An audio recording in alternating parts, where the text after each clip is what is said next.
Jewish Education in Media is pleased to present L'Chaim, a program that highlights the people, issues, and events of importance to the Jewish community. Now here is your host, Rabbi Mark Golub.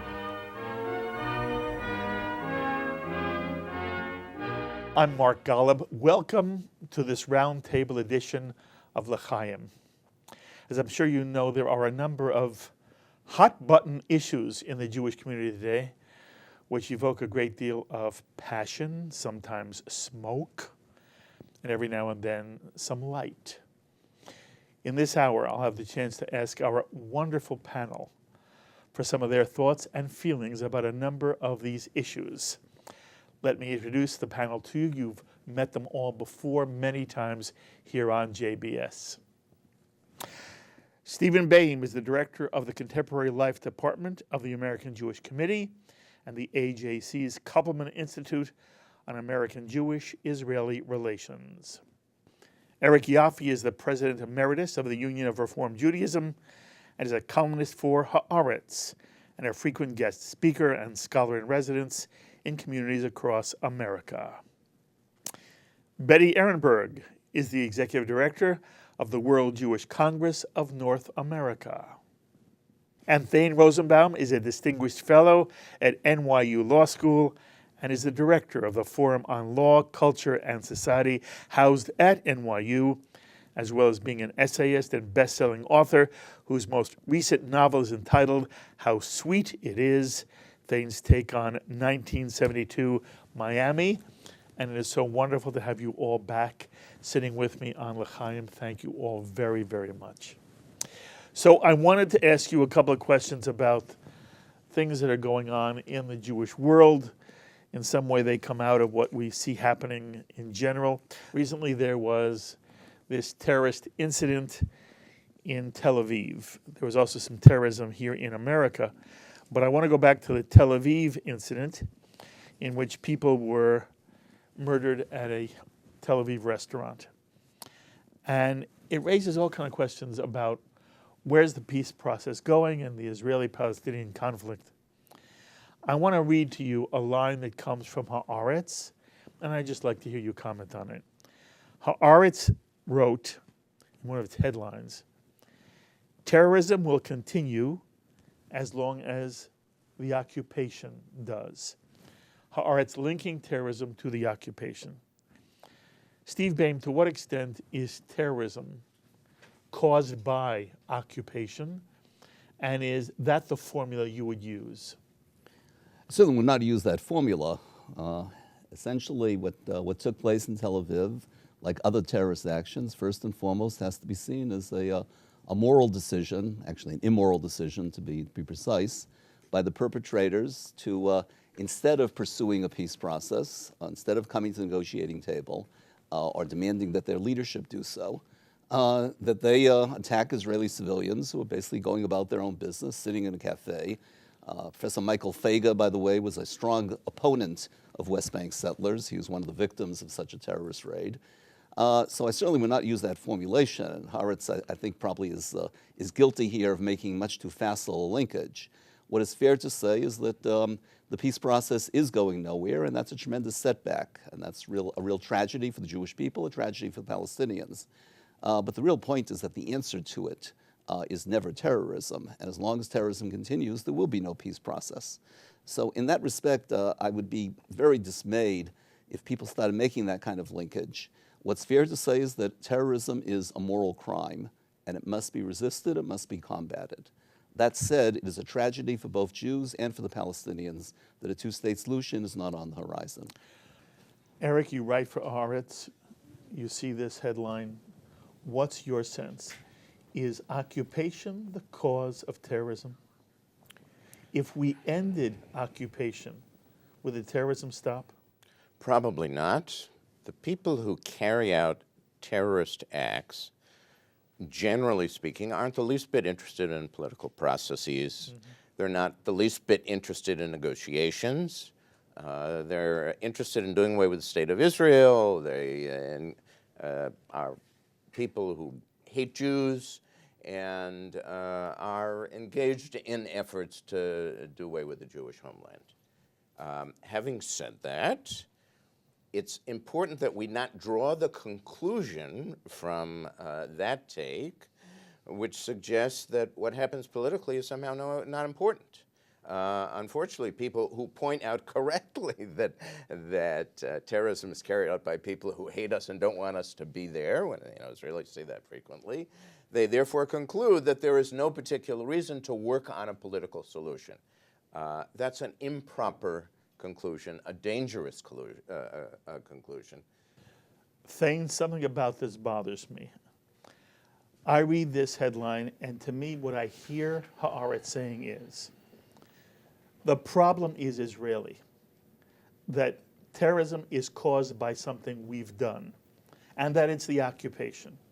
And the implicit suggestion here is that if Israel would simply stop occupying the West Bank, then terrorism would end. And I'm surprised that it would say it, and I feel much stronger than Steve and Eric. I'm offended by it. I want to know your reaction. I'm with you. I write for Haaretz as well. I'm not surprised by the headline, but I write for them as well. I think what it does, the vulgarity of it, is that it draws a moral equivalence between the occupation, which is a separate question I want to talk about, because I've recently been writing and thinking more about the use of the word occupation, and maybe we can get back to that in a moment. But it draws a moral equivalence between what Israel is doing in the West Bank and these acts that must be done by Palestinians. This kind of, again, ongoing infantilizing racism, in my mind, against Palestinians for not holding them morally accountable for their acts of terrorism, their love affair, their romance, their bloodlust for killing innocent civilians, innocent Israelis. What Haaretz is saying is, well, you occupy people. Of course they should shoot people and kill people in a restaurant. Of course, naturally, instead of saying, are you kidding? This is never acceptable, anywhere, nowhere. And that's what a war against terrorism means. That's what the West is facing right now. I mean, my concern about this, there's a number of issues, is that the Orlando tragedy becomes a huge tragedy. The Tel Aviv, of course, they're occupying another people. No. It's the same thing. These are acts of terror, and they're grotesque and barbaric, and they need to be identified for what they are. So again, and there's no evidence. There's simply no evidence. When Israel withdrew from Gaza, the terrorism continued and actually got jacked up a few clicks. And even after every single war in Gaza, you don't see hotels being built in Gaza. You see more tunnels and you see more rockets. You continue to hear the word Nakba. You continue to hear chanting from the river to the sea. The river to the sea is not a political solution. It's a genocidal solution. And if you're going to sing that song, then you can't ever be involved in a political solution, which is what, yes, I think that's what Steve wants to see and what we all want to see. Of course. But there is no evidence that the other side is meaningfully interested in a two-state solution. What they're interested in is having the world just to allow them, rationalize and justify murderous acts against Israeli civilians. Yes, but I don't think Haaretz would ever say terrorism was justifiable. Well, the headline is very suggestive. I just think what it's saying is, if you want terrorism to stop, which should stop, occupation should stop first. That's what I hear. When you hear this kind of formulation. Israel, at the end of the Six-Day War, agreed to administer the territories. The territories are in dispute. I know there are people who are tired of hearing this, but it is actually true. They are in dispute. They are disputed territories. The word occupation was adopted by the Palestinians when they decided it was a very good word to use that would put Israel into a bad light. It is a loaded word. The Nazis occupied Poland. Russia occupied Czechoslovakia. And so this kind of word that they repeat over and over and over again lumps Israel into that category unrelentingly.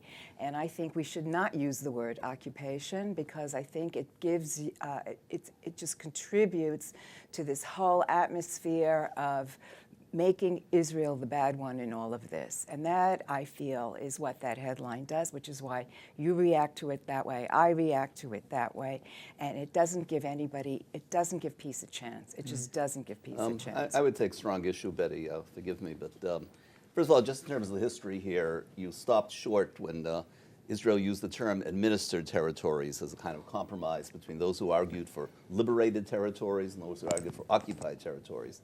But your reconstruction of the history stopped short of 2003, when Eric Sharon said point blank, let's call it an occupation. That's what it is. What Sharon was saying is, realistically speaking, you're talking about Israel having, controlling, administering a critical mass of people who do not want to be governed by the Israeli government. That territory, I think, is a disaster for Israel in the sense of the issues Eric raised earlier about the democratic nature of the Jewish state. So there are demographic issues and moral issues that are associated with that. But I don't think you can deny people who tell you we're being occupied because Israeli authorities, whom we do not want governing us, are controlling us. The term occupation is a strong reminder to the Israeli public, to the Jewish people worldwide, that Israel itself, since the days of Arik Sharon, and before that, the late Prime Minister Rabin and Shimon Peres and Ehud Barak, and more recently, Benjamin Netanyahu, have all said a Palestinian state is essential for Israel's future survival as a Jewish state. They are not being governed by the Israeli government. They are being governed by the Palestinian Authority. That is really the fact, and we can say they're inept and it's not working out right, and they have fights with Hamas that stepped in and so on. But the truth is, that is the government of the Palestinian people at this moment. They are the representatives of the Palestinian people when they come. If they come, hopefully they will come back to the negotiating table with Israel. So to say that that the word occupation reminds everybody and reminds the Israeli people and the world that there is a problem here, and that really does say the fault lies with Israel. And I feel like Thane said, it always seems to be that the onus is on Israel. The onus is never placed on the Palestinians in any way, shape, or form for them to live up to their part of the bargain. And they signed a bargain.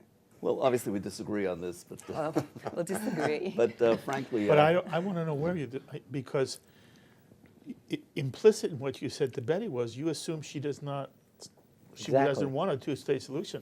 There's nothing she said here that suggests that you should say to her, you're against the two-state solution. All she's saying is there's a reality here that there's one group of people, the state of Israel, that's willing to share the land. There's another group of people who are unwilling to share the land. It's the Palestinian people, especially those with a Muslim jihadist mentality.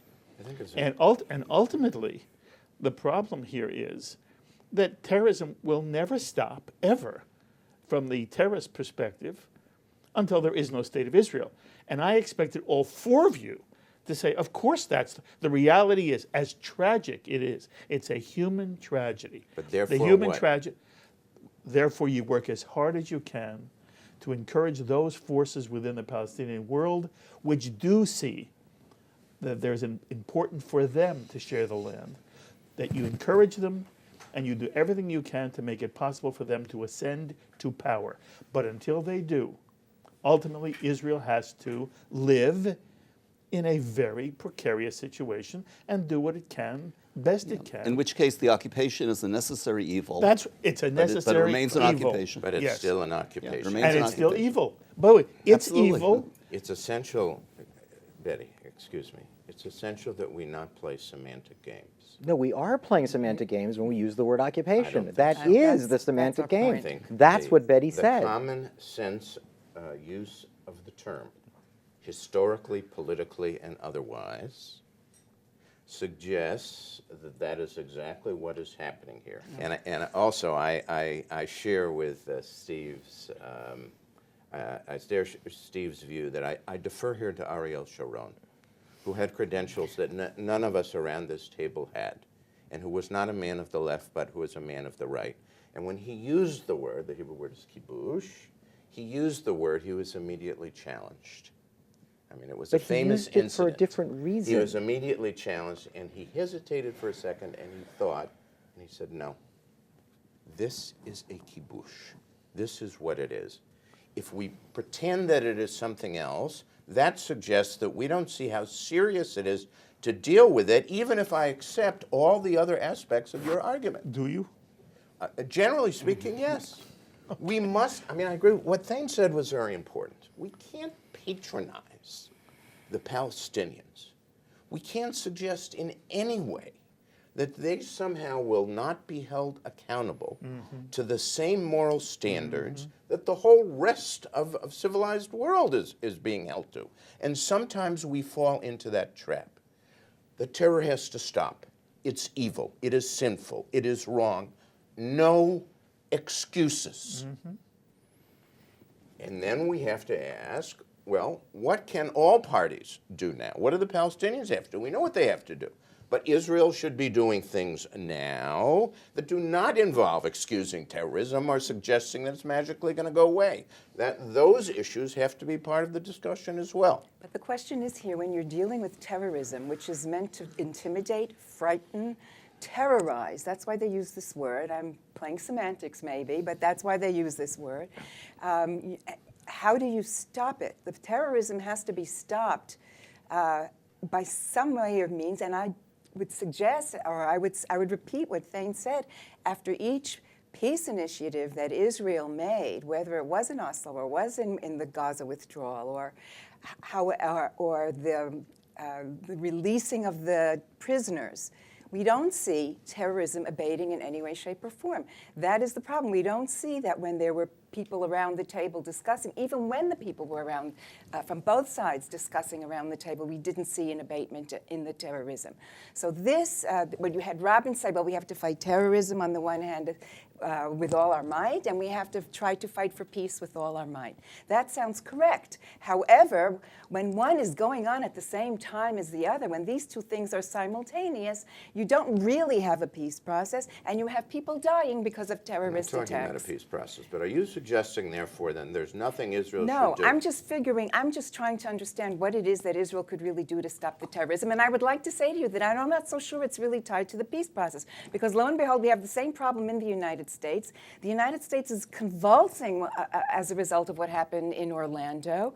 And I think, and it's happened in San Bernardino, and it's happened in Newtown, and it's happened in the Boston Marathon. And we don't know what to do to stop it either. Let me tell you the truth. I don't believe in the peace process.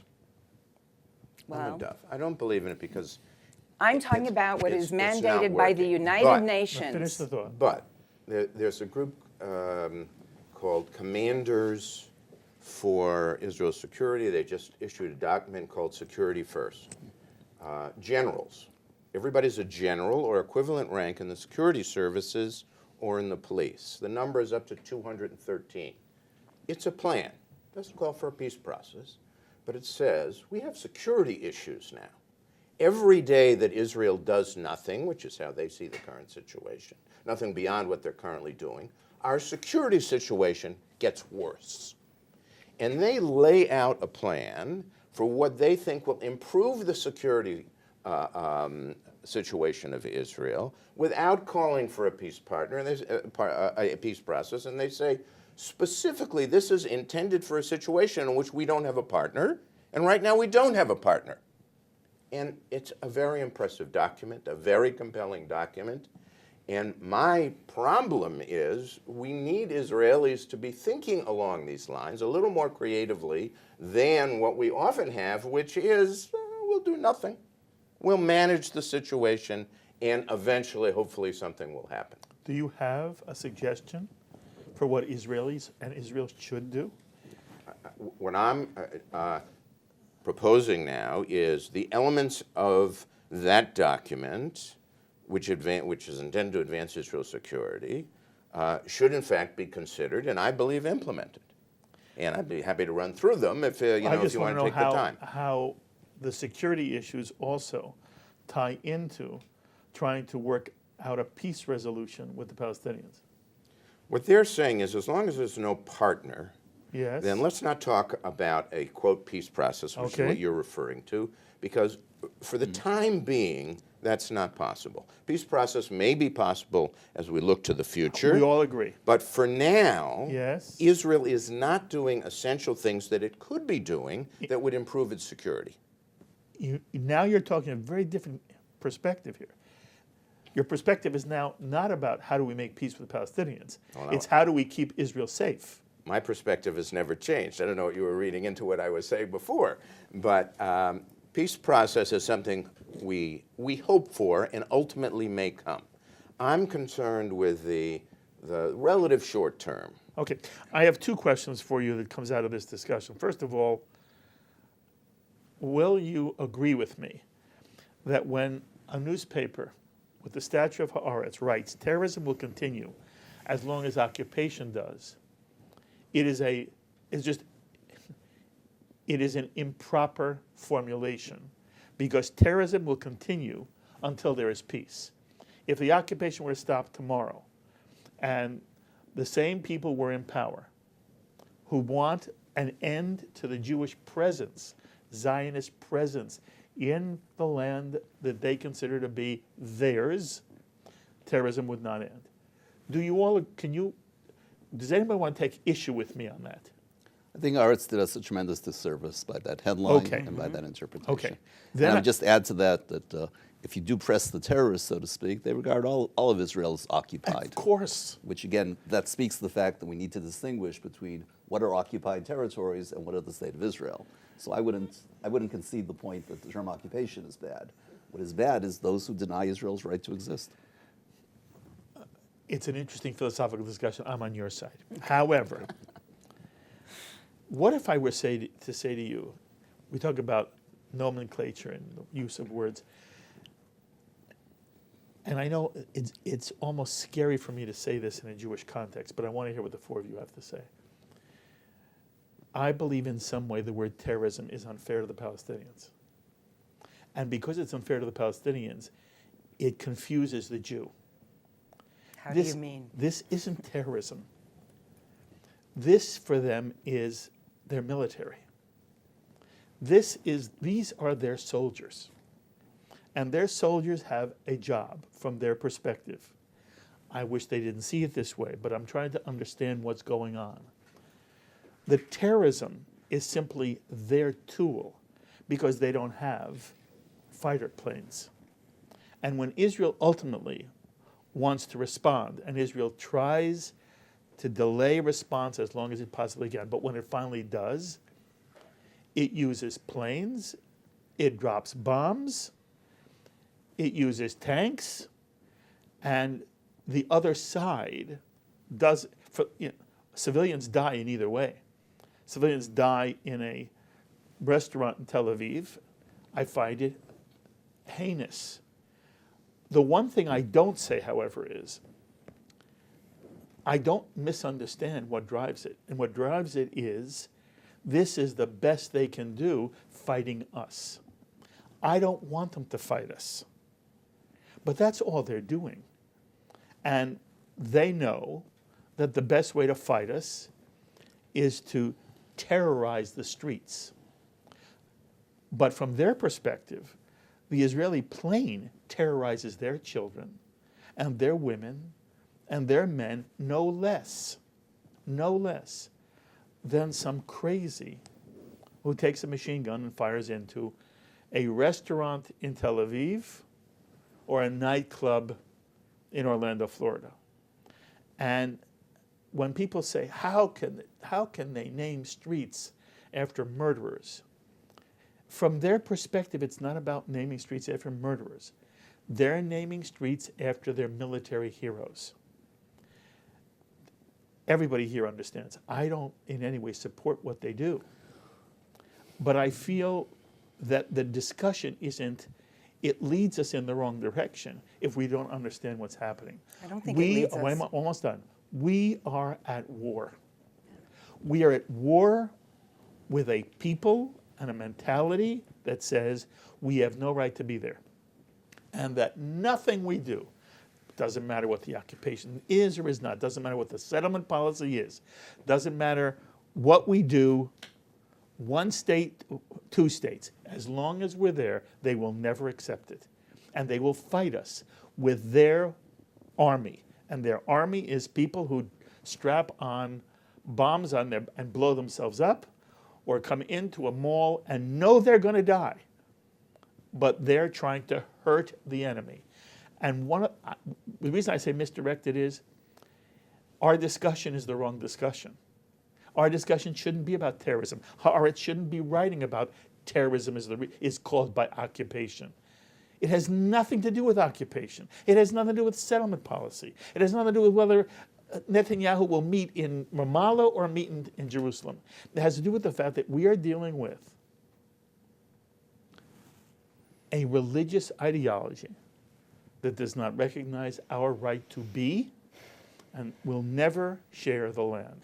I think it was 1938, and it was about 80 years ago, Jabotinsky said publicly that the Palestinians have no choice except to resist. In other words, he was saying, in effect, that Palestinian violence against the Jewish state, or the proposed Jewish state, is to be expected because they have no choice except to do that. Why do they have no choice? Because they regard it as their land, precisely using your reasoning. They regard it as their land. But they do have a choice. And by the way, it's interesting you picked the year 1938. Well, the Appeal That Commission. was the Appeal Commission. The Right. Appeal Commission said the only way this land will ever know peace is if the two people share it. And there was No, if they divide it, not share it. It's called share. But wait, if you Partition. divide something, it's sharing it. Okay. You get a piece and you get a piece. Partition is is a formal word for what everybody understands sharing to be. But sharing can mean something Sharing else. can mean a binational state. It No, can mean no. a single state. No. And it's often used in that way now. Yes, I understand. But right. everybody understands when they said partition, they meant there's a piece of land. They meant partition, no question. And they meant you will share the land in a partition process. You'll get some of the land and you'll get some of the land. In the Jewish world, the revisionists and Jabotinsky said no, both sides of the Jordan. The Yeshuv and the Jewish Agency said yes. And that has been the formal, overarching Jewish position from 1938 to this day. We are ready to share the land, and you're dealing with a people who are not. Yeah, but wait a second, Mark. You're gliding too quickly over 80 years of history here. Give me one thing tell me where I'm wrong. Between 1967 and 1993, the line was there will never be a Palestinian state. There's no room for a third state between the Jordan and the Mediterranean, or whatever is the equivalent boundaries. The consensus within Israel, again, to go back to Betty's question about occupation, the consensus within Israel is that we want to be on the West Bank. A fundamental change took place during the Oslo years, which I regard as a change much for the better, that basically says we cannot live permanently at war with the Palestinians. The logic of partition of 1948, if you will, is as compelling today as it was in 1948. Of course. And we're waiting for a partner that is willing to say... Exactly right. In 1977, Menachem Begin was elected prime minister and was very, very clear on a Palestinian state, as clear as he could be. He was supposed to. Yes, but wait, there has been a time when the Jewish people have felt, and the state of Israel has felt, that the enemy is so severe. They already have a state in Jordan. That was one of the things that was said all the time. And that this just wouldn't work. By the way, to this day, it doesn't seem to work. The current guidelines of the government of Israel, so we take the government that is now in power and runs through what principles that it is committed to, does not include a commitment to a two-state solution. Has the Prime Minister of Israel said he's for a two-state solution? Sometimes yes, and sometimes No, he never said. That's not fair. What he has said is, I am committed to it. I don't see a partner. I've never heard him say, I've decided I was wrong. I want to suggest that he has danced around on that quite a bit. I don't think so. I think a clear, unequivocal statement from him, which he has made on occasion, and then on other occasions has somewhat backed away. In any case, He has not. All he said is... He sits in a government, Mark. All right, let's take your point about the prime minister. He sits in a government which has sovereign authority over the state of Israel and over its citizens, which does not include in its platform, in its guidelines, a commitment to a two-state solution. That's simply a fact. Do you doubt for a moment that if there were an interlocutor, there was a Palestinian leadership, which said, we want to live like Canada lives next to America. I doubt for a moment. Not for a second. Government wouldn't say yes He is in a heartbeat? No, I think, in fact, this government would not say yes, but I think it would be, listen to me, it would be replaced in a week by a government that would say yes. And why is that? And that is because the people of Of Israel course. still understand. Okay. But Steve was pointing out the complexity of the history, which is not simply since, either 48 or 67. 38, since 38. Since 38 or 67, 38. there is a deep principled commitment to a two-state solution. All I'm It's saying more is, complicated than I'm that. saying that as complicated as the Israeli side might be, the Palestinian side is not complicated at all. It has been over my dead body from 1938 till today. And everything else we talk about should be talked about in that context. And I am not saying, therefore, we give up. I'm not saying there shouldn't be some way we always try to reach accommodation with the people who, at the moment, are saying, over my dead body. And the commanders that I mentioned have a plan for how to do that. So I will accept the general premise and propose that we need concrete steps that reach an accommodation with our rather grim reality. Okay. And what do you say about my saying that as heinous as it is for somebody to go into a restaurant and wreak havoc and death, from the Palestinian perspective, this is their army, these are their soldiers, and there has to be an understanding within the Jewish world of why this is happening from their perspective.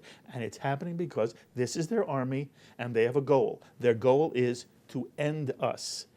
Just as we tried to put an end to Nazi Germany at the Hirohito's Japan, their vision is we will ultimately make life so miserable for the Jew in Israel, in Palestine, by the way, that he will ultimately one day get up and leave. That's what they... Mark, I find the language, forgive me, I find it dangerous. In what way?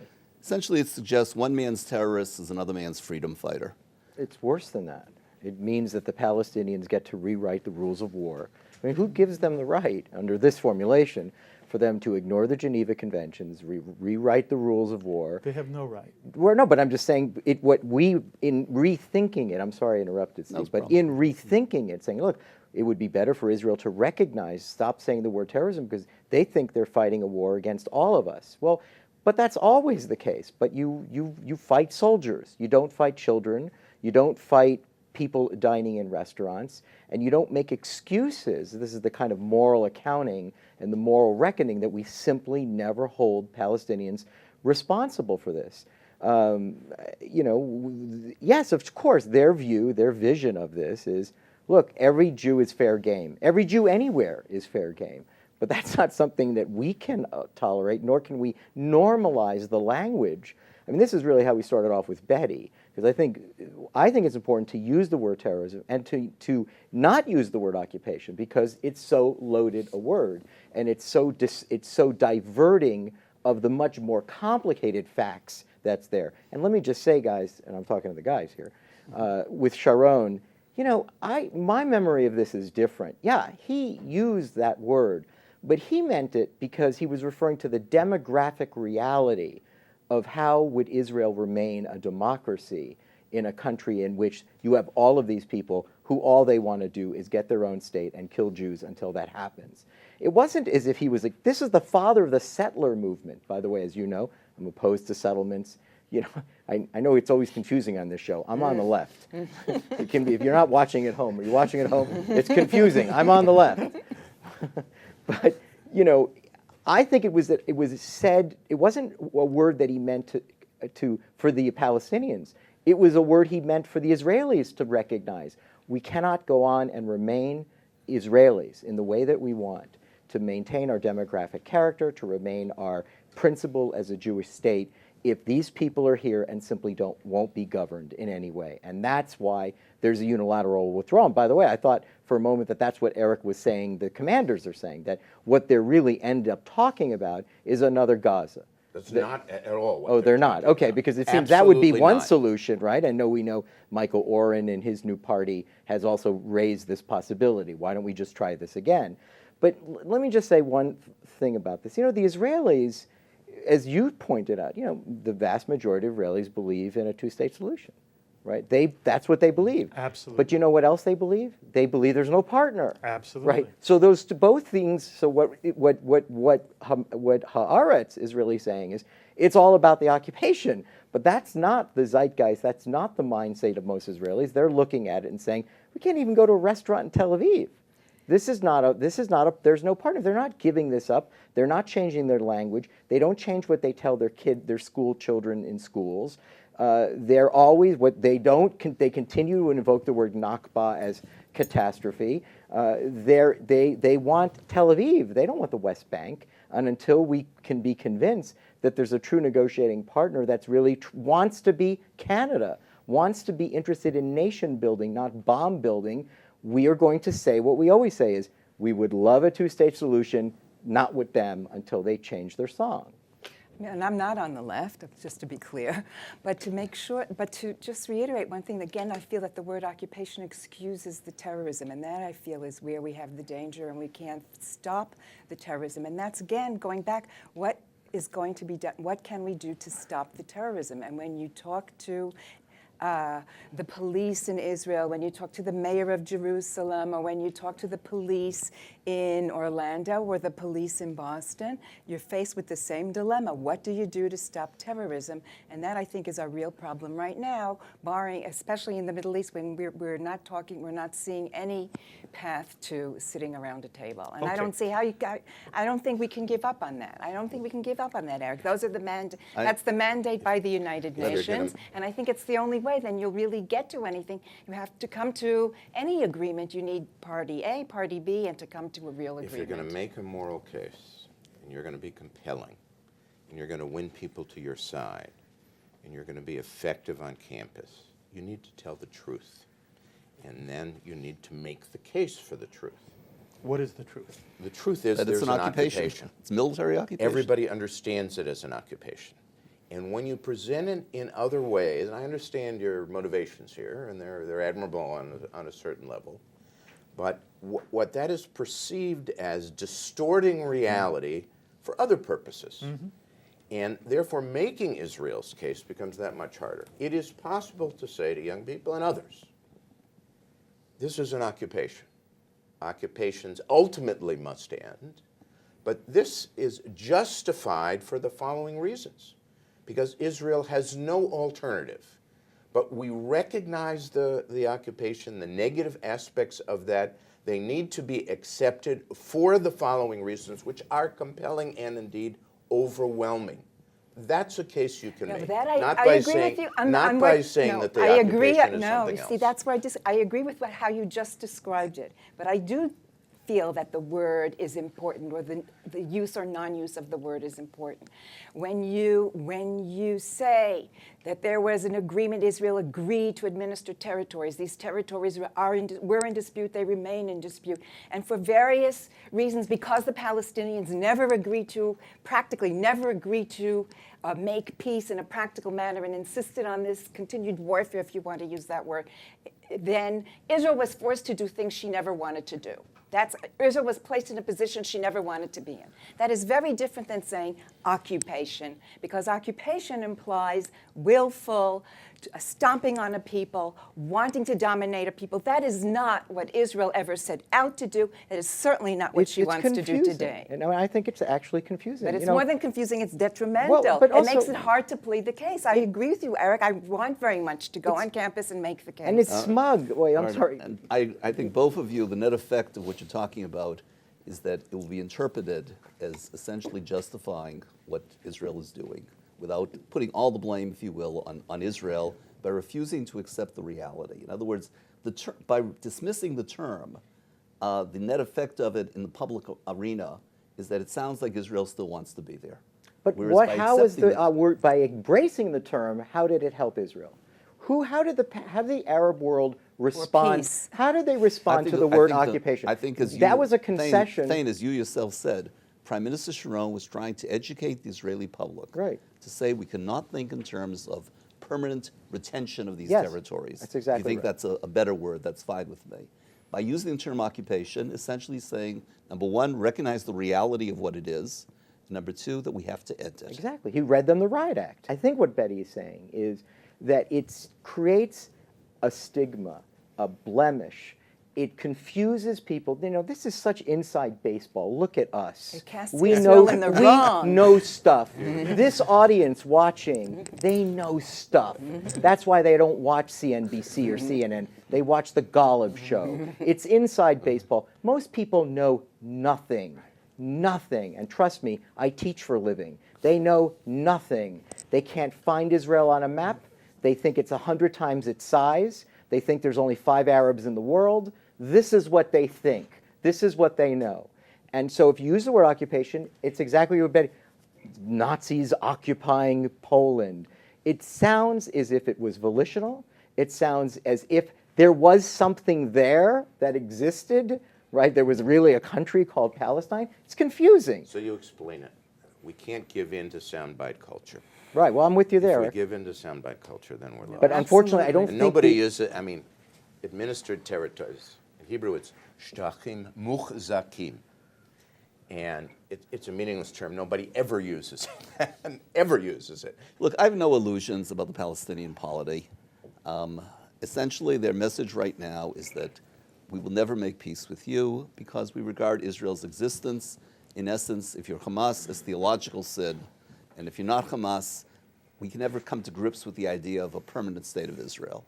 So the real tragedy, the real sin, if you will, of what's taken place here is that Israel, during the Oslo years, was prepared to make a major about-face, towards a two-state solution, including a Palestinian state.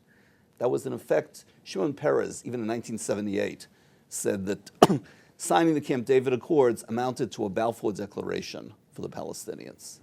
The trouble is, every time a proposal is put forth by which Palestinian aspirations for sovereignty can be realized, the answer is no, no, no. I want your reaction to this. There is also in the air the notion that Israel uses disproportionate force when it responds to the Palestinians. And this surfaced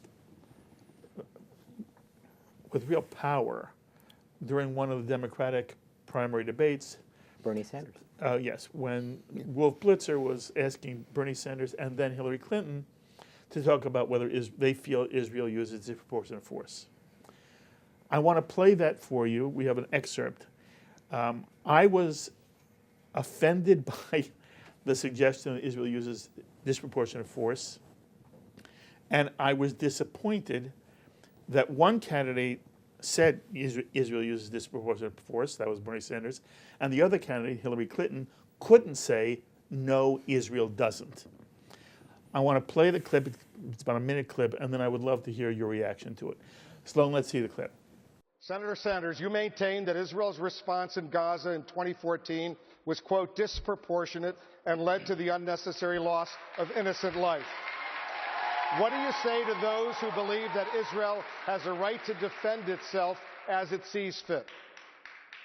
Well, as somebody who spent many months of my life when I was a kid in Israel, who has family in Israel, of course Israel has a right not only to defend themselves, but to live in peace and security without fear of terrorist attack. That is not a debate.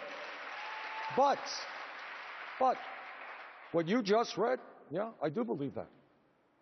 Israel was subjected to terrorist attacks, has every right in the world to destroy terrorism. But we had in the Gaza area, not a very large area, some 10,000 civilians who were wounded and some 1,500 who were killed. Now, if you're asking me, not just me, but countries all over the world, was that a disproportionate attack? The answer is, I believe it was. And let me say something else.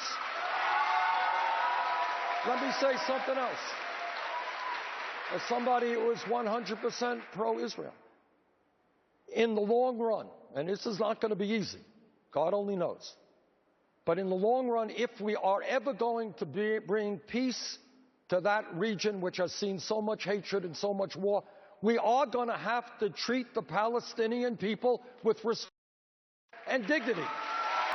Do you agree with Senator Sanders that Israel overreacts to Palestinian attacks and that in order for there to be peace between Israel and the Palestinians, Israel must, quote, end its disproportionate responses? So I don't know how you run a country when you are under constant threat, terrorist attack, rockets coming at you. You have a right to defend yourself. That does not mean that you don't take appropriate precautions. And I understand that there's always second guessing anytime there is a war. It also does not mean that we should not continue to do everything we can to try to reach a two-state solution, which would give the Palestinians the rights, and just let me finish, the rights and the autonomy that they deserve. And let me say this, if Yasser Arafat had agreed with my husband at Camp David in the late 1990s to the offer that Prime Minister Barack put on the table, we would have had a Palestinian state Senator, for 15 years already. Go ahead, Senator. I don't think that anybody would suggest that Israel invites or welcomes missiles flying into their country. That is not the issue. And you evaded the answer. You evaded the question. The question is not does Israel have a right to respond, not does Israel have a right to go after terrorists and destroy terrorism. That's not the debate. Was their response disproportionate? I believe that it was. You have not answered that. Well, I will certainly be willing to answer it. I think I did answer it by saying that, of course, there have to be precautions taken. Well, I think what's most disturbing about that is the reaction of the crowd. Cheering Bernie Sanders' statement. We should be talking about that too. I mean, that's deeply disturbing. Look, in American public opinion, Israel has always enjoyed a majority, much more than majority support. Usually 4-1, 5-1 margins. The American public favors Israel over the Palestinians. Obviously, the people that show up at these kind of debates have very strong passions, and one should be disturbed by the kind of reaction that Bernie Sanders evoked. It's also not a very healthy climate for dialogue when you have two opposing positions in which there's no give and take between either one, and that I think came through. As far as the facts on the ground are concerned, though, what I think was unfortunate in Hillary Clinton's response is that she made no effort to acknowledge that Israel has taken serious measures to prevent civilian casualties at enormous risk to their own troops. So in that respect, the fact that was undisputed, if you will, that was deeply dismaying. Well, there was also, I'm speaking here as a person who's taught human rights for 23 years at a law school. The word that should have been invoked was asymmetrical warfare. It's not that hard a word to say, but we're not using that word. These are a very different standard of warfare. He says, you heard him say, they should be able to go after terrorists. He just said, Sanders said that. The answer to that is yes, but in an asymmetrical warfare, where the terrorists are hiding among the civilian population, where you have toddlers and machine guns in the same room, where you have video games and a terrorist next to with his computer using it as a command center, when you invite terrorists into your home, and you remember my Wall Street Journal op-ed years ago, people still haven't recovered from it, because I just was simply raising the question, what does it mean to be an innocent civilian in Gaza? It means something very different than what the Geneva Convention was about. So unless you're going to acknowledge that this is a very different kind of warfare, that's what she meant. She says, I don't know how you can. What she should have said is, Hamas is not wearing a uniform. Hamas is living with civilians. They're in schools and they're in hospitals. That's where they are. Senator Sanders said Israel has the right to go after them. That's where they are, right? And Israel is being put in an impossible position because they know, in fact, her own husband during the Gaza war, President Clinton wisely said publicly on CNN, Hamas knows exactly what they're doing. They're doing this as a public spectacle to show dead children. And a trap. And it's a trap. Come get me. So Israel can either do nothing, which means there's no Jewish state and there's no defense of Israel, or it goes after the Palestinian terrorists where they choose to be. And it's a horrible tragedy that children and civilians are being killed. And this was the consequence, frankly, of the Gazans, who chose Hamas over. Nobody wants to talk about that. They elected a terrorist group that was hell-bent on killing all Israelis. What did they think was going to happen? Yes. And they have someone has to, this is the thing that I keep saying, repeat it again. What makes Palestinians so special that they're never held accountable like other people? The accountability of a parent, the judgment of a parent. Yes, come in, kids. I want you to be killed, right? It's fine. You'll be a martyr for our people.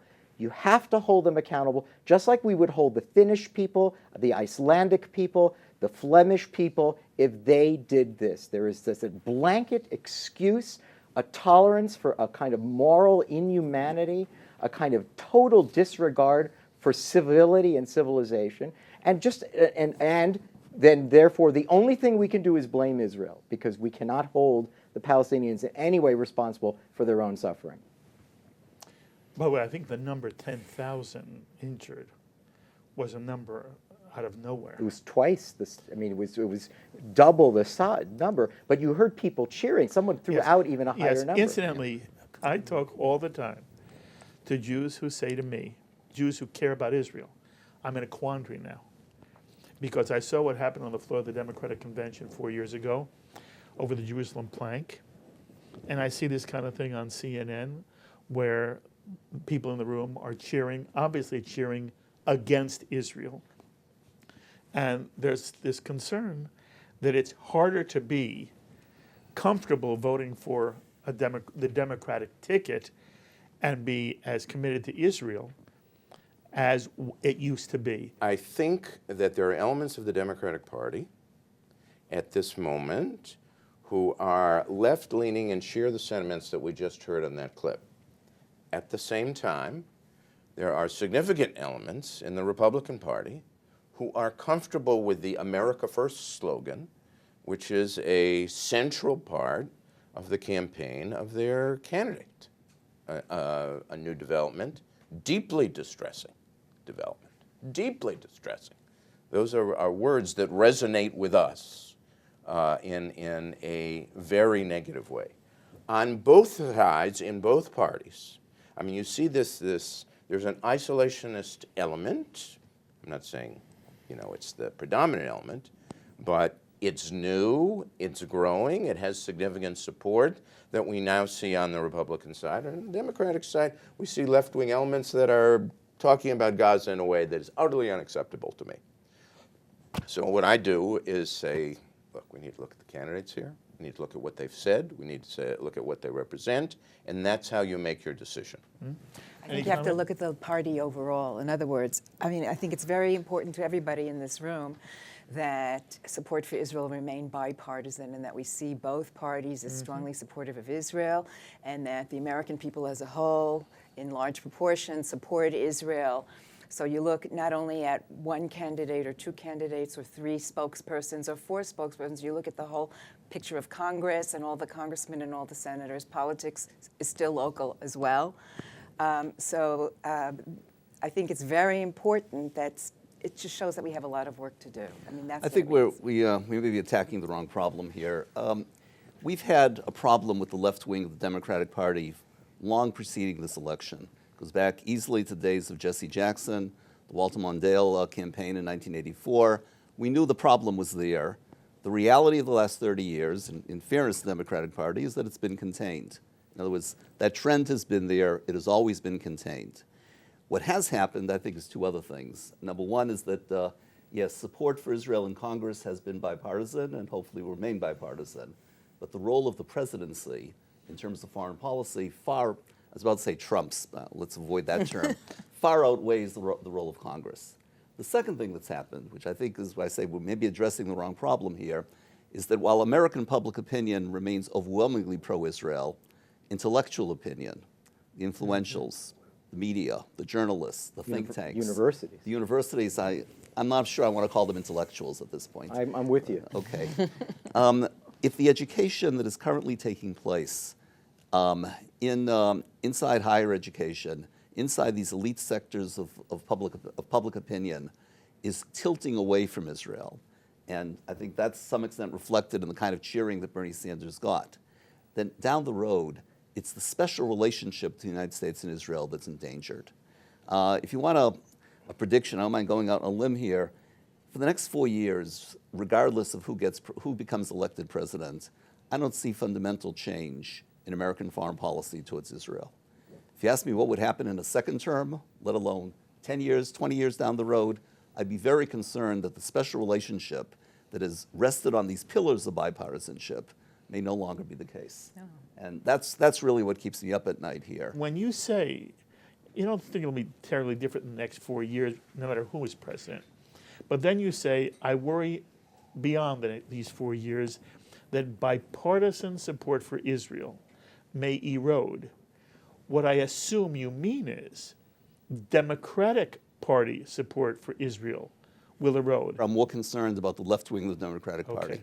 And if that becomes ascendant, then I think the entire U.S. Israel relationship becomes much more questionable.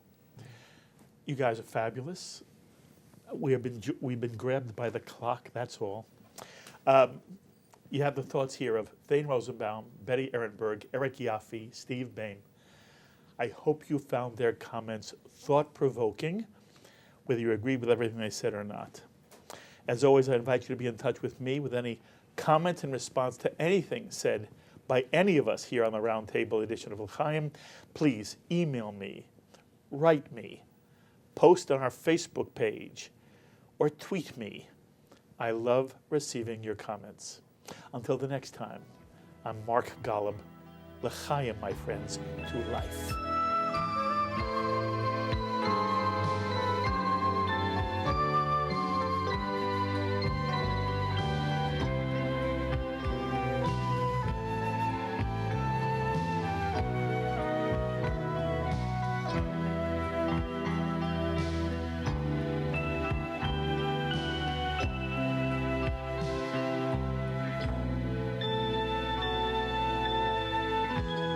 L'chaim is a presentation of Jewish education in media. We would be pleased to send a complimentary DVD of this program to anyone who wishes to support JBS, the Jewish Broadcasting Service, with a tax-deductible gift of $36, double chai or more, to the nonprofit organization Jewish Education in Media. Simply visit the JBS homepage and click on the Donate button to make a donation by PayPal or your credit card. And please indicate the program for which you would like a DVD. Or you can send your tax-deductible check made out to Jem, Post Office Box 180, Riverdale Station, Bronx, New York 10471. And again, please remember to indicate which program you would like to receive with our compliments. And we thank you for your kind support.